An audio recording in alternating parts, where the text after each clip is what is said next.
Welfare party of India मूल्यों पर आधारित राजनीति करने वाली पार्टी है और ये जनता को जागरूक करती है। जनता के जो उनके अपने मसाइल हैं, जो उनकी अपनी समस्याएं हैं, उन पर बात करती है, आवाज उठाती है और वो आवाज गूंगी और बहरी सरकार को सुनाती है।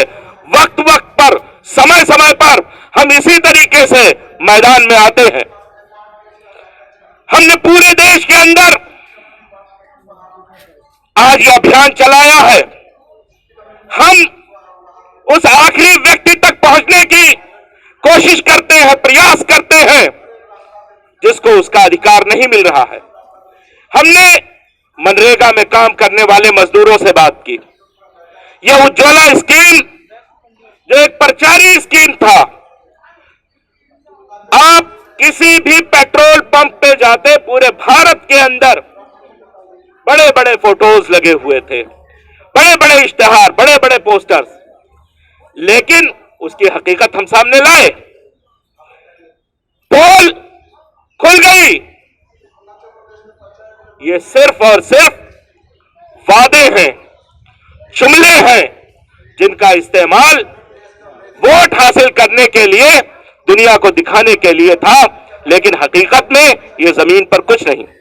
आज तराही तराही मची हुई है, जनता परेशान है, उसके थालियों से खाना गायब हो रहा है। वो खाने का तेल जो 3 साल पहले, 4 साल पहले 80 रुपए, 90 रुपए लीटर हुआ करता था, आज वो खाने का तेल 200 रुपए लीटर है। आप अंदाजा लगाइए दालों के रेट किस तरह से बढ़ रहे हैं। पेट्रोल आज आपने आसमान पर पहुंचा दिया, डीजल आसमान पर पहुंचा दिया, गैस आसमान पर पहुंचा दिया। मोदी जी, प्रधानमंत्री जी, आप ही हैं। जब आप मुख्यमंत्री हुआ करते थे तब कह रहे थे कि क्या बात है कि चाइना का रुपया नहीं गिर रहा है, अफगानिस्तान का रुपया नहीं गिर रहा, पाकिस्तान का रुपया नहीं गिर रहा, भारत का रुपया पतला होता जा रहा है। और रुपए का गिरना यह दिखाता है कि प्रधानमंत्री कमजोर है, देश कमजोर है। आज आपके राज्य में जब देश के अंदर हमारा रुपया गिर रहा है डॉलर के मुकाबले, तब आप ये कहते हैं कि रुपया नहीं गिर रहा है, डॉलर मजबूत हो रहा है। आप तो ऐसी ही बात कर रहे हो जैसे वंदे भारत जो रेल है वो 3 बार जानवरों से टकराई इतने दिनों में, और हर बार जो उसकी शक्ल है वो बिगड़ गई। लेकिन आपके कहने का मतलब है कि जानवर मजबूत हो रहा है, ट्रेन तो अपनी जगह पर मजबूत है। तो साथियों, ट्रेन कमजोर नहीं है, जानवर मजबूत है। ये इसी तरीके से आज बता रहे हैं कि डॉलर मजबूत हो रहा है, रुपया कमजोर नहीं हो रहा है। नौजवान डिग्री लेकर किस तरह से भटक रहा है, आप इसका अंदाजा लगाइए कि अभी एक वैकेंसी निकली थी उत्तर प्रदेश के अंदर, और किस तरह से ट्रेनों का हाल देखा होगा आपने। खिड़कियों पर लटके हुए लोग, छतों पर बैठे हुए लोग, वो नौजवान जो भारत का भविष्य है, जिसके नाम पर आप देश को विश्व गुरु बनाने की बात करते हो, आज वो किस हालत में है।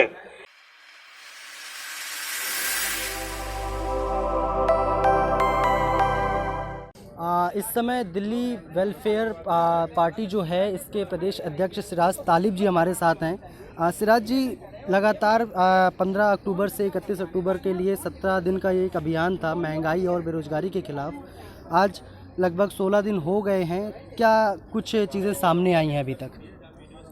देखिए, अभी तक तो यही है कि हमने जनता के बीच में हमने सिंपोजियम भी किए हैं, सेमिनार भी किए हैं, नुक्कड़ सभाएं भी की हैं, जनसभाएं भी की हैं। हमारे लोग जो है टोलियों के साथ जाके उन गरीब औरतों तक पहुँचे हैं जिनके यहाँ खाने को नहीं है, जिनको उज्ज्वला स्कीम दी गई थी उसकी क्या सच्चाई है, मनरेगा के तहत जिन लोगों को रखा गया उन मज़दूरों से भी हमारे लोग मिले हैं। और हमने ये एक पूरी तरीके से जागरूकता अभियान चलाया है। हम मेमोरेंडम भी दे रहे हैं माननीय राष्ट्रपति महोदया को। तो हम ये पूरी कोशिश कर रहे हैं कि इसके द्वारा, इस मुहिम के द्वारा, वो सरकार जो पूरी तरीके से कानों में उंगली डाल के बैठी है, क्योंकि विपक्ष भी खामोश है यहाँ, तो हम लोग उसी के खिलाफ एक पूरा अभियान चलाकर सरकार को जगाना चाहते हैं और जनता को जागरूक करना चाहते हैं। वेलफेयर पार्टी ऑफ इंडिया जैसी मैं एक छोटी पार्टी में से कहूँगा, ये भारतीय जनता पार्टी जैसी बड़ी पार्टियों का क्या मुकाबला कर पाएगी? देखिए, हम तो कह रहे हैं कि ब्रिटिश गवर्नमेंट से गांधी जी ने जी जब मुकाबला किया था तो ब्रिटिश गवर्नमेंट थी पूरे भारत के अंदर, और एक व्यक्ति चला था जिसके शरीर पर कपड़े नहीं थे। लेकिन आपने इतिहास देखा, इतिहास उठाकर देखिए कि कभी कभी एक चींटी एक हाथी को पस्त कर देती है। सीधी तौर पे ये कहें कि भारतीय जनता पार्टी इस समय अंग्रेजी हुकूमत है और welfare party of India Bharat के कुछ वो लोग जो देश को आज़ादी के लिए लड़ रहे हैं। बिल्कुल, हम देश में जिन लोगों को अब तक अधिकार नहीं मिला है जी। और वो देश जिस पर आज संकट है, उस देश को हम संकट से बचाना चाह रहे हैं और उसकी लड़ाई लड़ रहे हैं। मौजूदा स्थिति में देखें, अभी हंगर इंडेक्स की रिपोर्ट आई थी, भारत काफ़ी नीचे और गिर रहा है, लगातार गिर रहा है, इस पर क्या कुछ कहेंगे? जो सब चंगासी की बात करने वाले प्रधानमंत्री जी हैं जी, मेरा ख्याल है कि इन चीज़ों पर उनको आँख खोलना चाहिए और देखना चाहिए कि एक तरफ तो आप विश्व का 3रे नंबर का अमीर अपने देश में बना रहे हो जी, और देश लगातार कमज़ोर होता जा रहा है। हम नेपाल से पीछे चले गए हैं, इस पर हमें अफसोस होना चाहिए। वो नेपाल जिनके पास ज़मीन नहीं है खेती करने के लिए, वो नेपाल आज हमसे मजबूत स्थिति में खड़ा हुआ है।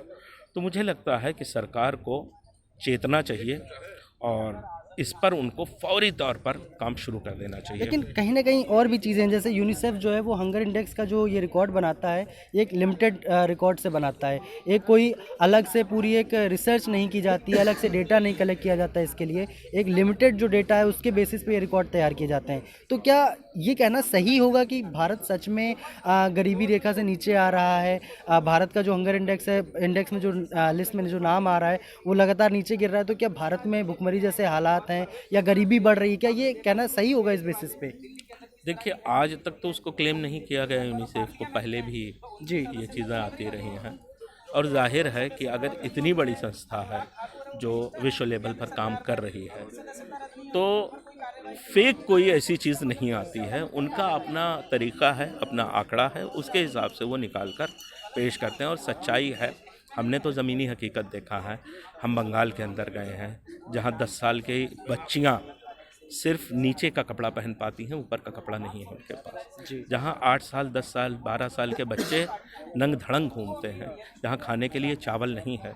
आज आप देखिए नॉर्थ ईस्ट के इलाकों में क्या हालात हैं, आपको खुद अंदाज़ा लग जाएगा। अभी आप गांव में चले जाइए, गांव के इलाकों में देखिए कि किस हालात में लोग जी रहे हैं, तो आपको खुद अंदाज़ा लग जाएगा। तो जहाँ तक मुझे लगता है, जहाँ तक मैंने ज़मीनी हकीकत देखी है, भी दिल्ली की झुग्गियाँ आप देख लीजिए तो आपको ये पता चल जाएगा कि वाकई गरीबी बहुत ज़्यादा है। राष्ट्रीय अभियान चल रहा है, ये लगभग 11 राज्यों में ये अभियान चल रहा है। ये अभियान है महंगाई और बेरोजगारी के खिलाफ। तो इसकी जिम्मेदारी क्या मौजूदा सरकार की है या पीछे की सरकारें जो थीं वो भी इसके लिए कहीं ना कहीं जिम्मेदार हैं? देखिए, पीछे का रोना हम कितने सालों तक रोएंगे, और सच्चाई ये है कि अगर पीछे की सरकारें, मान लीजिए हम जिम्मेदार उनको ठहराते हैं, उन्होंने 65 सालों में देश को लूट लिया, बर्बाद कर दिया, लेकिन जब आपके हाथ में सब कुछ आ गया उसके बाद उससे नीचे आप क्यों जा रहे हैं?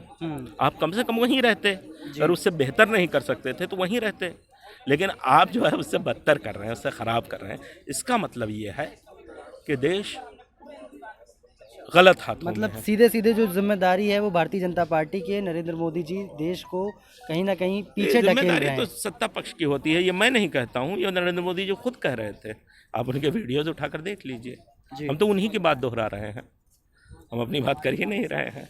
ये तो जिम्मेदारी जो है वो प्रधानमंत्री की होती है। अगर वो कमज़ोर होता है रुपया तो प्रधानमंत्री कमज़ोर होता है, अगर लाल आंखें नहीं दिखा पाता है, चाइना को लव लेटर भेजता है तो प्रधानमंत्री कमज़ोर होता है। मैं तो यही कहूँगा। चलिए, बहुत बहुत धन्यवाद शिराज जी। तो शिराज जी हमारे साथ थे, वेलफेयर पार्टी ऑफ इंडिया के दिल्ली प्रदेश अध्यक्ष हैं ये, और इनका कहना यही है कि जो महंगाई है, जो बेरोजगारी है, उसके लिए जो मौजूदा सरकार है वो जिम्मेदार है। और इसके लिए इन्होंने 17 दिन का ये अभियान चलाया था और आज इसका 16वां दिन है, जिसमें इन्होंने अलग अलग जगह पे, अलग अलग राज्यों में, लगभग 11 राज्यों में लगातार 16 दिन तक कैंपेनिंग अपनी जारी रखी है। कल इनका आखिरी दिन होगा और इनका ये भी कहना है कि इनका कोई एकमात्र कैंपेन नहीं जो चल रहा है, इसके बाद भी भविष्य में अनेक ऐसे कैंपेन आने वाले हैं जो महंगाई और बेरोजगारी के खिलाफ सरकार से सवाल पूछते रहेंगे। फिलहाल बस इतना ही। अन्य बड़ी खबरों के लिए देखते रहिए खबरदार। धन्यवाद।